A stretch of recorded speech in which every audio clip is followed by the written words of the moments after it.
Juju Bakkoner.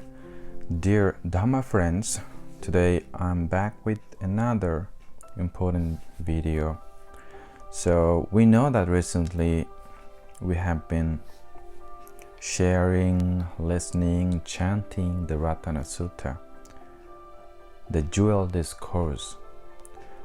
So why Buddhist monks, especially Theravada Buddhist monks, are chanting this Ratana Sutta? First of all, let's learn about the origins. Let's learn about the fact why we chant this Ratana Sutta. What happens in the Ratana Sutta. And also, I'm going to read this Ratana Sutta in English, not in Pali, because most of the time we hear in Pali chanting, but we don't know what is written there or what are the meanings of all those verses. So, the origin about the sutta is actually occurred in Vesali kingdom. During the Buddha time, in the time of Buddha, in a certain period, there was a calamity in this kingdom, Vesali. Vesali were a beautiful tribe, Lichavi. It is said that Lichavis were one of the most powerful republic kingdoms, and they were so prosperous, they are healthy, wealthy, beautiful.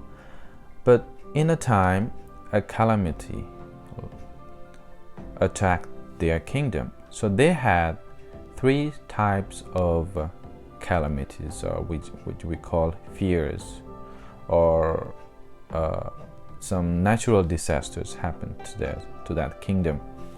And that calamity attacked this kingdom so badly, so severely, that people started dying. And because of they didn't have food, they ran out of the food, and all their crops were destroyed because of the natural disaster. And therefore they had famine, they had illness, they have like problems of non-humans, which you can call it like ghostly things, haunted places, haunted houses, or paranormal activities. So they have three types of fear at the time. Roga, manusa, dubbika. Roga, illness. Amanusa means non-humans or ghostly things, haunted things, paranormal activities, and then also dubbika, famine. So what happened that time, people were suffering everywhere in the kingdom, and people are dying, and their dead bodies, the human dead bodies, are everywhere, and they couldn't clean up those dead bodies because they are dying so frequently here and there. In every home there is a dead body, and because of that, so people are immensely suffering. So when the Buddha learned about this calamity, and then he advised Ananda, Venerable Ananda, who was his personal attendant, as well as he was his also cousin brother. So Buddha advised Ananda and few other monks to memorize this Ratana Sutta and go around the kingdom with like taking water with their bowl. So they filled their bowl with water, and also they chant this Ratana Sutta and sprinkle the water everywhere. I mean, every corner of this of that kingdom. And then it is said that all those like famine and illness and non-human problems, those three types of fear, like quickly disappear from that kingdom. And when this Ratana Sutta was chanted, the sky like rained heavily, and then all those dead bodies washed away. So what are written in this? What is written in this Ratana Sutta? So what we do in this Ratana Sutta is not actually doing a magical things. It's not doing like superstitious or supernatural things or magical things, but we actually recalls all the qualities of an enlightened person or Buddha. We recall all the qualities of Dhamma. We recall all the qualities of Sangha.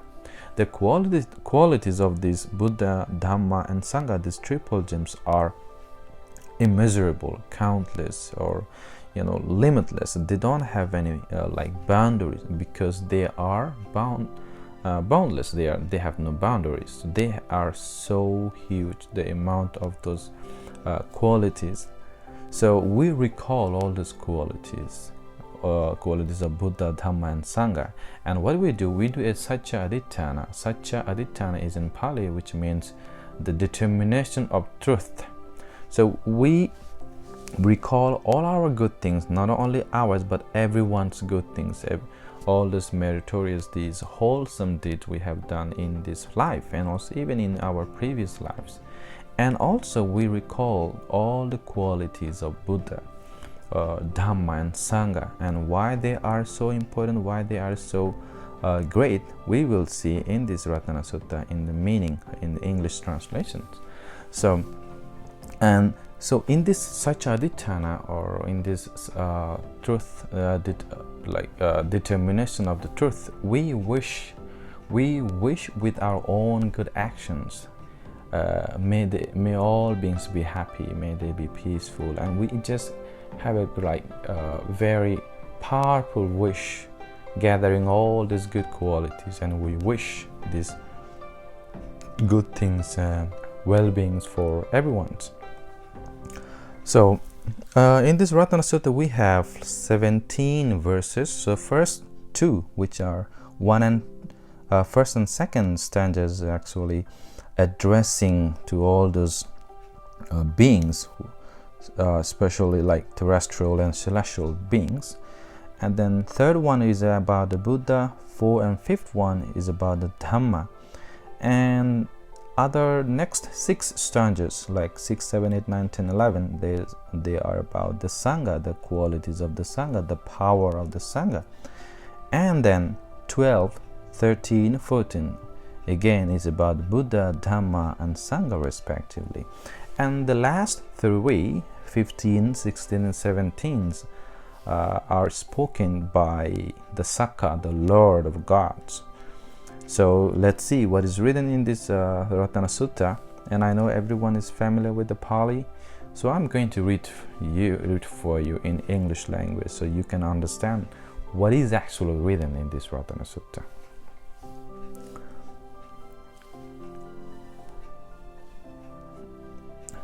Ratana Sutta, the Jewel Discourse. Whatever beings, non-humans, are assembled here, terrestrials or celestials, may they all have peace of mind. May they listen attentively to these words. O beings, listen closely.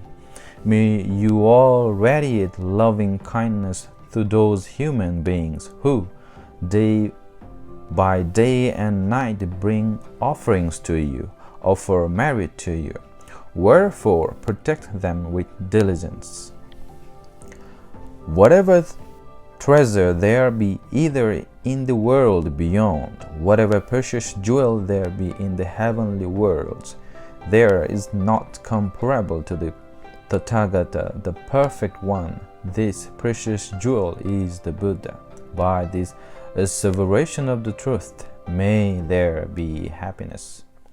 That cessations, that detachment, that deathlessness, Nibbana supreme, the calm and collected Sakyan sage the Buddha had realized, there is not comparable to this Nibbana Dhamma. This precious jewel is the Dhamma. By these asseverations of the truth, may there be happiness. The Supreme Buddha extolled a path of purity, the Noble Eightfold Path, calling it the path which unfailingly brings concentrations. There is not comparable to these concentrations. This precious jewel is the Dhamma. By this asseveration of the truth, may there be happiness. The 8 persons extolled by virtuous men constitute 4 pairs. They are the disciples of the Buddha and are worthy of offerings. Gifts given to them yield rich results. This precious jewel is the Sangha. By this asseveration of the truth, may there be happiness. With a steadfast mind and applying themselves well in the dispensations of the Buddha Gautama, free from defilements, they have attained to that which should be attained, arhatship, encountering the deathless. They enjoy the peace of Nibbana freely obtained. This precious jewel is the Sangha. By this asseveration of the truth, may there be happiness. As a pose deep planted in the earth, stand unshaken by the winds from the 4 quarters, so, too, I declare, is the righteous person, the righteous man who comprehends with wisdom the noble truth. This precious jewel is the Sangha. By this asseveration of the truth, may there be happiness. Those who realized noble truths, well taught by him who is profound in wisdom, the Buddha, even though they may be exceedingly heedless, they will not take an 8 existence in the realm of sense sphere. This precious jewel is the Sangha. By this asseveration of the truth, may there be happiness. With his gaining of insight, he abandons 3 states of mind, namely self-illusion, doubt, and indulgence in meaningless rites and rituals, should there be any. He is also fully freed from the 4 states of war, and therefore incapable of committing the 6 major wrongdoings. This precious jewel is the Sangha. By this asseveration of the truth, may there be happiness. Any evil actions he may still do by deed, word, or thought, he is incapable of concealing it, since it has been proclaimed that such concealing is impossible for one who has seen the path of Nibbana. This precious jewel is the Sangha. By this asseveration of the truth, may there be happiness. As the woodland groves, though in the early heat of the summer month, are crowned with blossoming flowers, even so is the sublime Dhamma leading to the calm of Nibbana, which is taught by the Buddha for the highest good. This precious jewel is the Buddha. By this asseveration of the truth, may there be happiness. The peerless excellent one, the Buddha, the knower of the Nibbana, the giver of Nibbana, the bringer of noble path, taught the excellent Dhamma. This precious jewel is the Buddha. By this asseveration of the truth, may there be happiness. Their past karma is spent. Their new karma no more arises. Their mind to future becoming is unattached. Their germ of rebirth consciousness has died.